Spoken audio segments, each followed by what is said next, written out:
You're on Sonic Dialog on FBI Radio 94.5, or maybe you're with us online on fbi.radio. If you haven't tuned in to this very special program before, myself, Lindsay Riley, from here at FBI Radio in the heart of Redfern in Sydney, Australia, meeting up with Raul Campos from KCRW all across the sea in the United States. And we're sharing some music. We're sharing some music from our own cities, our own continents, our own people. And we're having a dialogue about different music, the shared things, the differences, and just hanging out and getting to know each other's scenes a bit better. Raul, how's it going today, my friend? Good, sir. Good. I mean, it's always a good time to chat music. And yeah, these episodes have been a lot of fun, and I like that they've been kind of genre specific, doing a little rock, doing a little pop, and excited to get into some electronic music today. Yeah, I feel like, it's going to be a pretty diverse episode, as all the ones so far have been. If you want to listen back, head online to fbi.radio and find the other episodes from this program. You'll be able to listen back there. But yeah, excited to delve into some electronic music today. Should I start off or should you? Go for it. Go for it. Kick it off. I want to hear something fresh, something new, something fantastic coming out of Australia. Give it to me. I think we'll go with something maybe on the more experimental and like intense side first. I feel like I really want to show you, Raul, like the most maximal sort of electronic music that we have to offer here, of which there's a lot, I feel like. I'm sure there is, man. I'm sure there's. I can't wait, man, because, that's kind of my beginnings of DJ life back in the day, and I think we've talked about this a little bit in the club scene, the raves, the undergrounds. Obviously, the roots they go back even further to kind of the golden era of hip hop, and even a little bit into like, the disco era of the late 70s. But when I really got into DJing, it was all the rave culture, undergrounds, and that kind of vibe. Totally. Well, this first artist has a foot, I feel like, both in the sort of rave scene, but also more studio focused experimental electronic music. Her name's CORIN, has been based across a few cities, I think mostly Melbourne and Sydney. I think she's in Sydney at the moment, but this is a track from her most recent album, Lux Eterna, was released around June, July last year. And it's a really experimental piece of music, this record. Takes a lot of influence from like really heavy, bassy, deconstructed club sounds, but also it's very conceptual. It's based a lot on the music from the film 2001: A Space Odyssey. Oh, great. Cool. Particularly the sort of like really high-pitched, sort of like angelic but kind of scary choir sounds you might feel in that music. And it sort of like takes this kind of like grand, celestial, operatic, medieval type vibe to it, to kind of explore the idea of what light would sound like as a sound, if that kind of makes sense. That's kind of the shallow, toes dipping in the water explanation of what's a very conceptual piece of music. And I'm excited to share a song from it with you. It's called Vision M. All right, well, why don't we check it out to kick it off right now on Sonic Dialog. This is CORIN, Vision M.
You're on Sonic Dialog.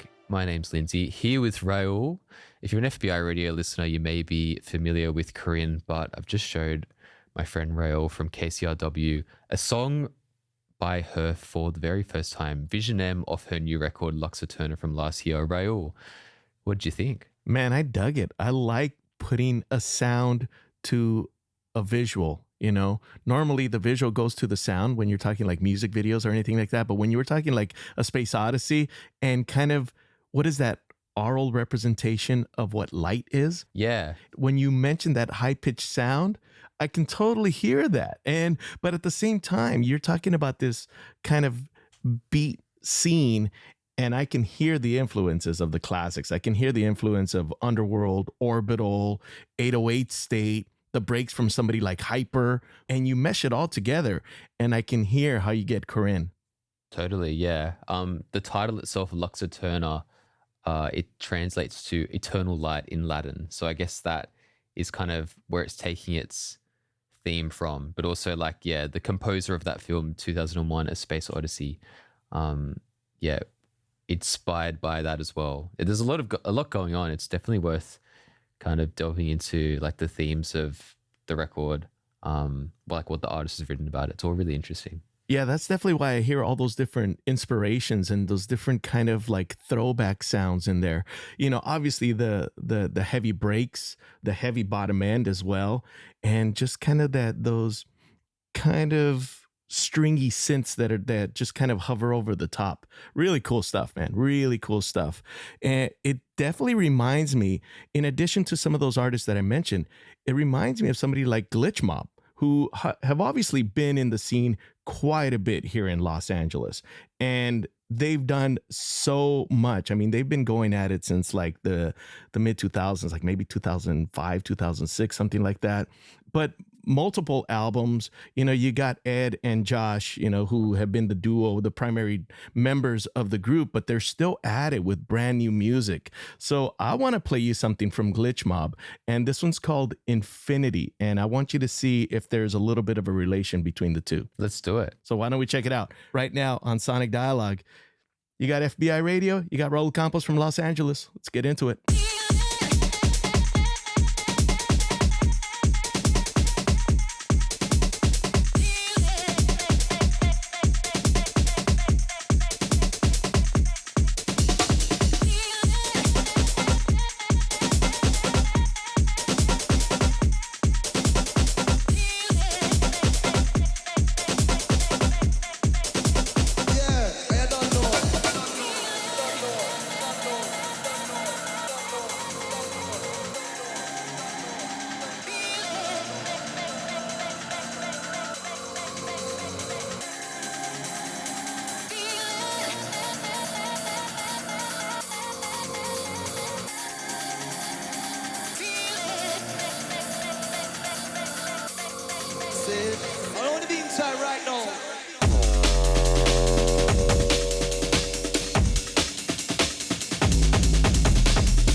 time right now.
Glitch Mob doing Infinity right here on FBI Radio. I'm Raul Campos joining Lindsay. And I gotta know, do you hear those little similarities in there? I feel like when you were kind of talking about infinity, we're talking about eternal. I feel like there's some similar themes there. But also looking at just having a little bit of a look at the Glitch Mob and what they do, like the live electronic stuff. You know, there's a lot of like hardware on the stage. There's a lot of like working it out in real time, like analog sort of things going on, which is really cool to see. You know, I feel that sort of like live wire aspect to it coming through. Yeah, I dig seeing bands like that, artists that have been doing it for so long, where it's not just a DJ set. Like I'm talking Chemical Brothers, Underworld, that are up there with all this equipment, all this gear, and they're twiddling knobs and they're flying different stuff in. It could very easily be that they just push the button and press play and then you hear the song, but they sound so different. So you can tell that they're actually performing these songs on the fly. And that's the beauty when electronic music is done well and done kind of the proper way. And being able to see a lot of these artists, you know, over the years, it just goes to show like, who are the ones that really are the cream of the crop and the ones that are still doing it? Obviously, we have Underworld still going, Chemical Brothers still going, and the Glitch Mob still going. So it's great to hear this song, Infinity, and I'm glad you dug it. Yeah, so they're from LA, so a hometown kind of band for you. Oh yeah, I'm bringing you mainly LA flavors on this episode. Awesome. Well, the next one that I've got isn't from Sydney, but we still hold them very close to our heart here at FBI Radio. They're a band called Acopia. Again, like we're talking live electronic sort of sounds, but the sort of music they make is something that's channeled more into a sort of electronic pop sort of vibe.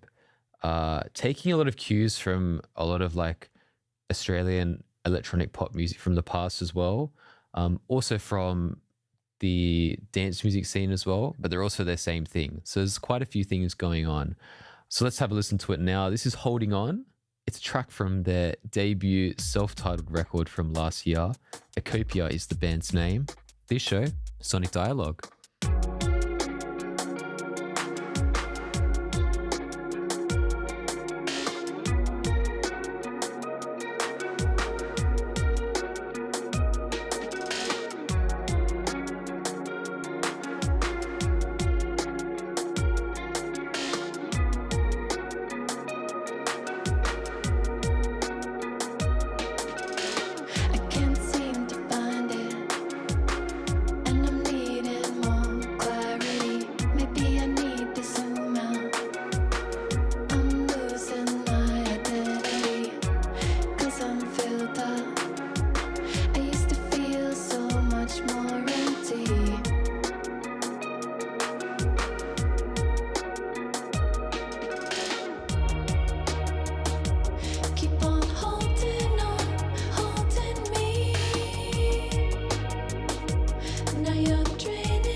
Back now on Sonic Dialog. It's a cross-country conversation between myself, Lindsay Riley, from FBI Radio in Sydney, and Raul Campos from KCRW, LA, based Acopia. Holding on.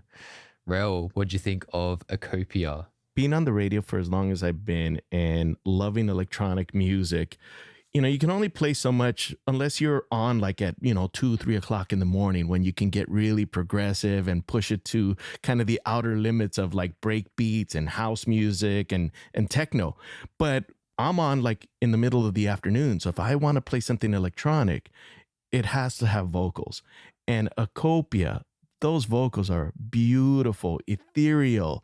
I mean, that is phenomenal stuff. And that's like right up my alley. I'm excited that you dug it. Like, yeah, one of the more exciting new Australian bands I feel like coming up at the moment, but taking a lot of influence from a lot of different areas. I think there's obviously like the sort of dream pop, Cocteau Twins, like esque, like etherealness.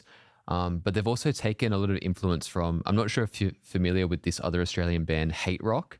No, I got to check them out. A really big cult underground sort of similar sort of electronic dream pop vibe.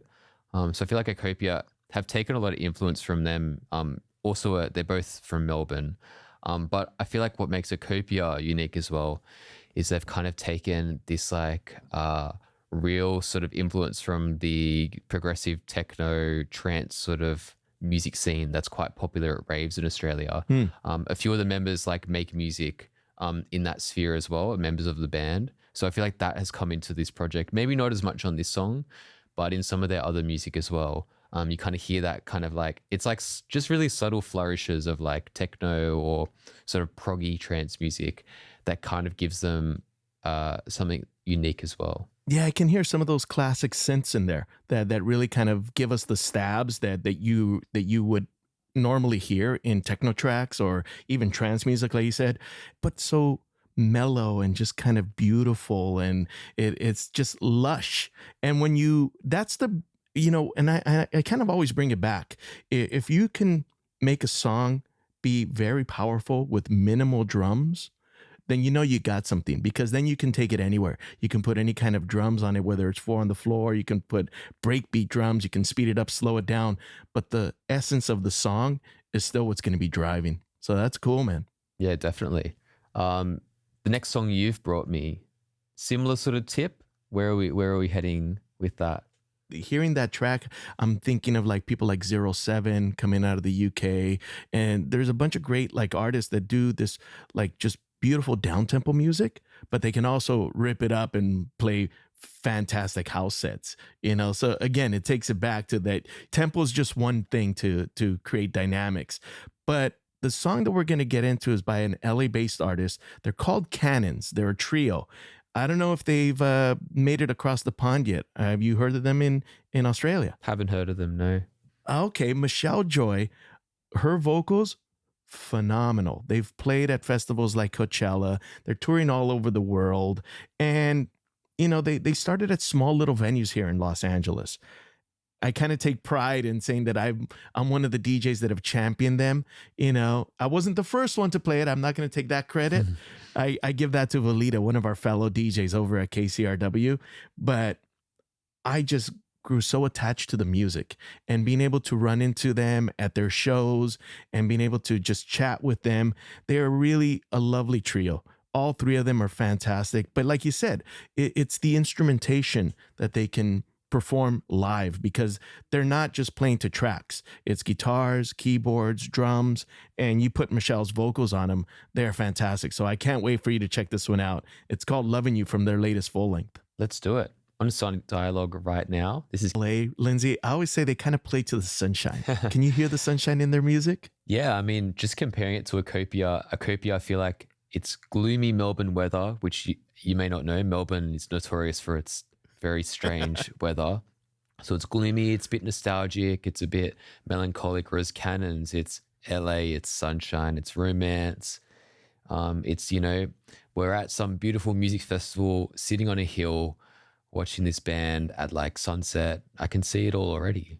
I like that. I like that description. They're also known for playing some very cool nightclubs, because that kind of mid-tempo kind of house music, it sits in the pocket and it just looking at people inside a nightclub, watching them as they perform, you just see the entire crowd just swaying. And it's a beautiful thing to see when it's at that tempo and it's just so rich and lush. That's why I'm such a fan of Cannons. And then they not only sound good, they look great on stage, and they come with it each and every time they perform.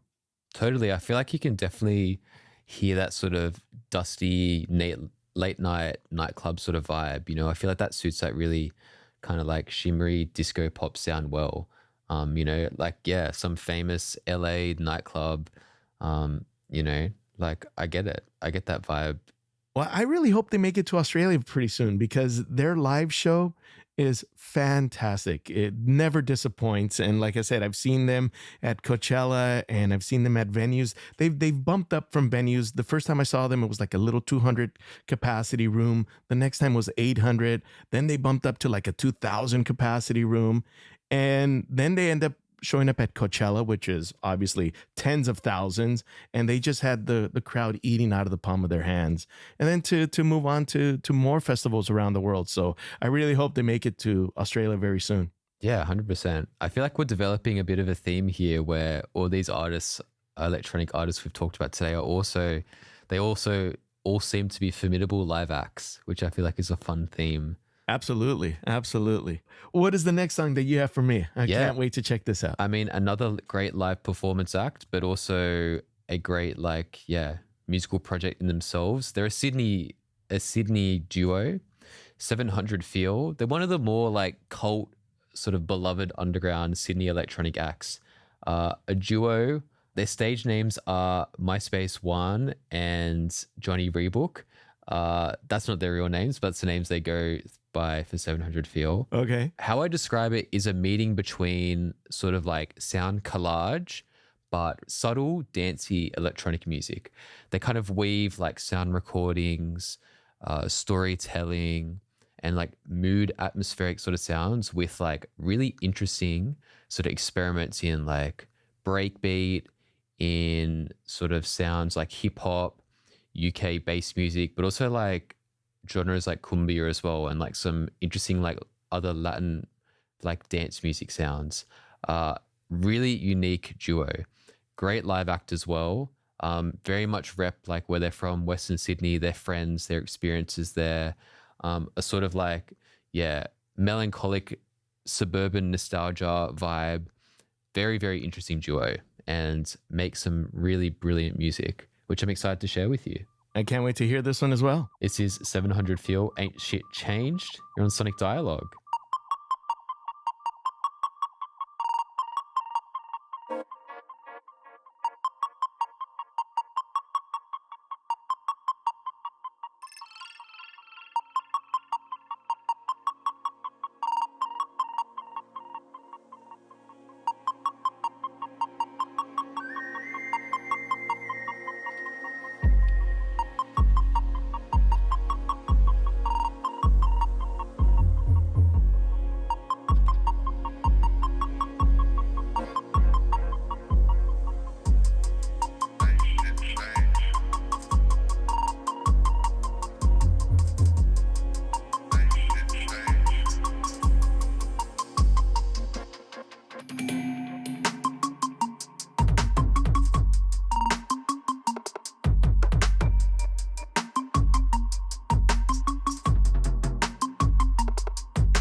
Ain't shit changed. Pressure building on my chest, feel this shit strange. Ain't shit changed. Any second till my motherfucking ribs straight. Ain't shit changed. Ain't shit changed.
Ain't shit changed. Hear them questioning, they wonder how they give a taste. Ain't shit changed. Like the blood that the cusp of my wrist sprays. Ain't shit changed. While I'm counting down the days till the week fades. Ain't shit changed. Ain't shit changed.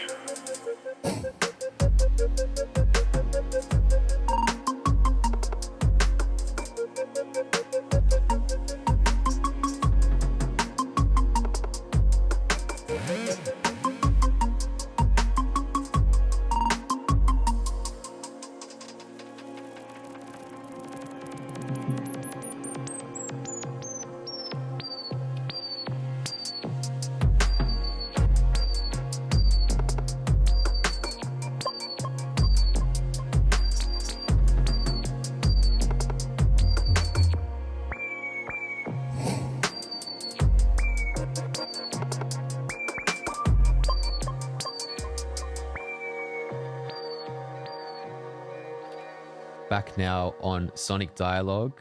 My name is Lindsay Riley from FBI Radio, chatting to my friend Raul Campos from KCRW in the States. And I'm showing him some 700 feel for the first time. That one, of course, Ain't Shit Change. Raul, thoughts on that? Man, you weren't kidding. You weren't kidding. I like the feel and the different kind of influences coming into the music. I hear the percussions automatically. And for me, that always drives dance music. Such a beautifully like percussion-based duo, I feel like. Their rhythms are always really interesting. They're dynamic. They're never kind of staying the same. They use the kick drum really well. Like it hammers in like not a hectic way, but a really satisfying kick to it. And I feel like it comes through because their music works both in terms of like home listening. It's quite comforting. It's quite like, it really swirls around your head. But if you see them live as well, they're a great live act. They kind of like, again, as we've talked about a lot in this episode, they do a lot live. There's like gear all over the table. They're chopping things up. They're twisting things around. It's going in all sort of directions. So it has like quite a rhythmic feel to it as well that you can dance to when you see them live as well. Straddling both worlds like really interestingly. Are they themselves just kind of paying homage to the throwback, even just with their names? I mean, MySpace One, you know, where is that actually a reference to MySpace from back in the day? Yeah. I think it is it's a bit tongue in cheek, like, yeah, MySpace One. But then also like the other member, Johnny Reebok, I think he's like kind of a reference to, I think like, not to speak for them, but a lot of their music is about like repping the kind of like underdog status of like being like a kid in Western Sydney, you know, like being a kid that wears like sneakers, like Reeboks or TNs or, like riding the train, like graph culture, like graffiti culture, things like that, you know. It's a sort of like, underdog status of like these kind of areas of Sydney or like that are looked down upon, you know, by like popular culture or like, you know, underrepresented, and kind of reclaiming that, repping it, getting creative with it, and like, yeah, straddling those two worlds of like the underground, but also like beautiful, polished music as well. I love that you bring that up. House music to me and dance music, if it's done right, it isn't only for the clubs. It isn't only for the dance floor. It could be just beautiful music that puts you at ease when you can just listen to it at home or in the car or whatever. There's something so satisfying about like the way somebody can really work a kick drum and amazing percussions. Because to me, dance music obviously is driven by the drums and the percussions. But when you can make it to the point that it's something that you can listen to anywhere, and it kind of transcends not just genres and not just different styles of electronic music, but really places where you can enjoy it. That's when you're doing something well with dance music and electronic music. Yeah, couldn't agree more. Speaking of dance and electronic music, what's the last song that you've brought in for us today, Raul?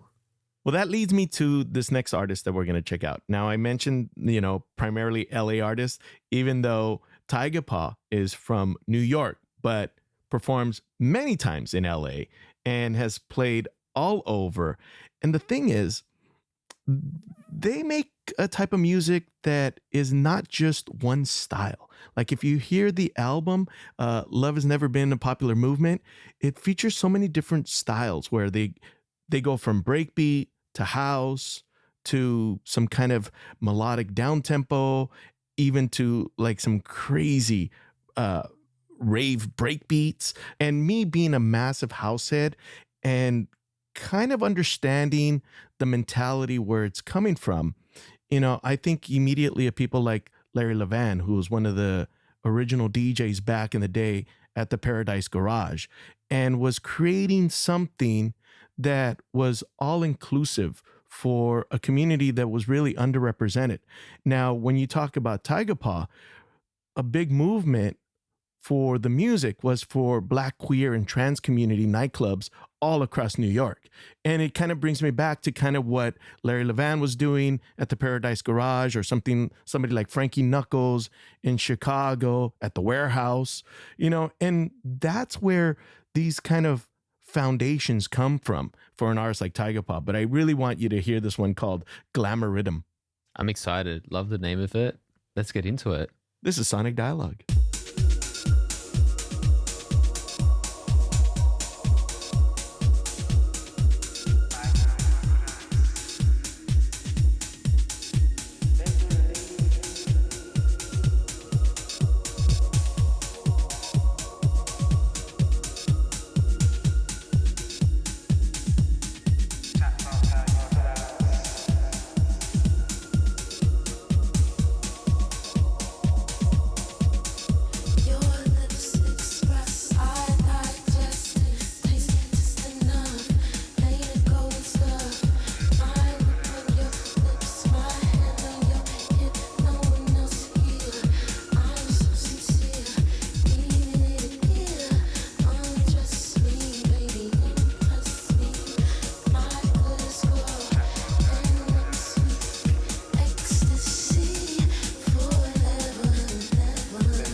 George Riley featured by TYGAPAW on that one. Glamour Rhythm right now on Sonic Dialog. FBI Radio. Raul Campos here from Los Angeles. And it's just so fun to chat music and hear different things that I haven't heard before, and hopefully your audience hasn't heard either before. So it's really this sharing of great tunes. What did you think of that, Lindsay? Yeah, like real banger. Really interesting because I'm aware of like TYGAPAW and George Riley, but I haven't heard that song before. But I think it's really, all right. It's really interesting, like what you were saying in terms of, yeah, like it seems like there's been a sort of revival of like the New York, really like classic, heavy like house music in the last few years. You know, which is obviously like it has like really historic roots in New York. But it's both the sounds being revived, but also the scene, and the scene's being revived, as you said, like in a way that is uplifting those communities that it once did in the past as well. And it's kind of like being re-energized, like in the last few years with like, yeah, a focus on how these spaces are like critical and like most important for like Black, queer, trans, and people of color communities. Like it's pretty awesome. It's pretty amazing to see. Yeah, I mean, dance music has always been kind of a uniting sound. And the thing here in specifically the LA club scene, you can go out every night of the week and you can go to a different nightclub that's going to play different styles of music. But if I had to choose one, it's got to be that deep, soulful house music. That's what drew me to this track specifically from the album. And when you were talking about how it's really something that you can listen to, not just at a club or on a dance floor, but you can sit back in your living room and just really enjoy that beautiful kick drum and open hat pattern that's just so symbolic of great house music. Totally. And I feel like, I feel like TYGAPAW has been like, correct me if I'm wrong, like collaborating with Kalela on her remix album as well.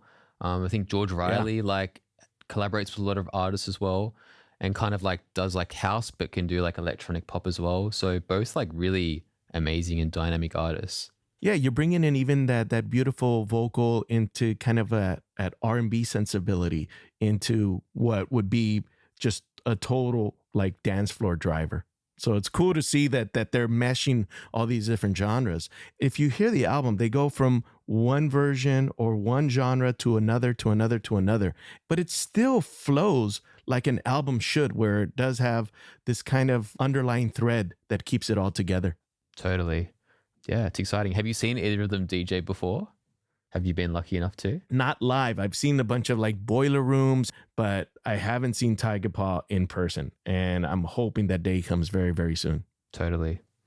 Well, it's been a fun episode of, I mean, electronic music's always fun. I feel like we've covered quite a broad swath of things, but shows us that, yeah, in both the scene here and over there, it's in a great space. It's in a great place, electronic music. I think so, man. I think the beauty of, music across any genre, it always progresses. There's always something new coming. And yeah, sometimes you get that throwback and it's kind of generational where, you get influenced by a certain decade of music. But even then, it's not just regurgitating the same stuff from back then. It's kind of standing on the shoulders of greatness and just making it their own, which is what the arts and very imaginative music and artists, that can come around and take it to the next level.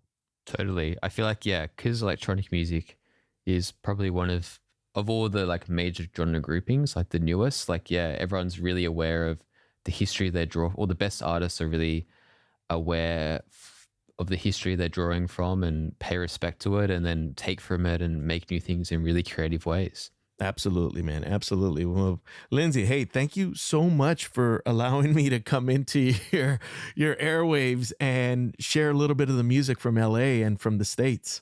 It's been a pleasure. And I hope that you've also taken some cool local discoveries here back home with you. Oh, yeah. We used to do a show called The Global Beat on KCRW, and it was exactly that. Let's bring music from everywhere around the globe and play it to a community and listenership that probably has never heard it before or never even known of these artists before. So it's really about connecting the dots.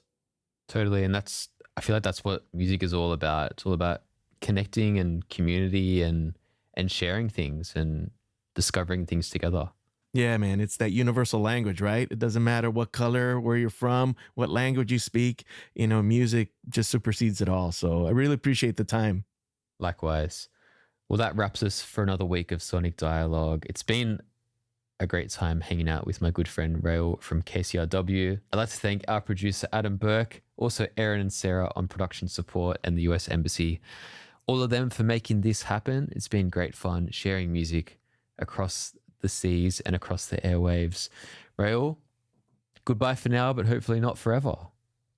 I'll hopefully see you very, very soon, and I can't wait to make it down under again. Listen back to any old episodes on FBI.radio. Look for Sonic Dialogues. Thanks for listening and tuning in, and I'll see you next time, Raul. See you later.